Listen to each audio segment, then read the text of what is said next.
তুমি কি কখনো ভেবেছ যে কাগজে তুমি লিখছ এটা আসলে কি থেকে তৈরি? আমরা প্রতিদিন কাগজ ব্যবহার করি, কিন্তু এর পেছনের যাত্রা কত বড় তা আমরা ভাবিই না।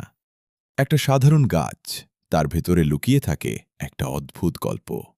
কারণ সেই গাছই একদিন হয়ে যায় তোমার বই, তোমার খাতা আর তোমার লেখা কাগজ। প্রথমে গাছ কেটে ফেলা হয়, তারপর তার কাঠ ছোট ছোট টুকরো করা হয়।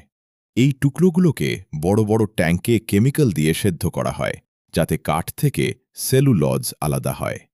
এই সেলুলজই হল কাগজের আসল শক্তি, যেটা পরে কাগজের ভিত্তি তৈরি করে।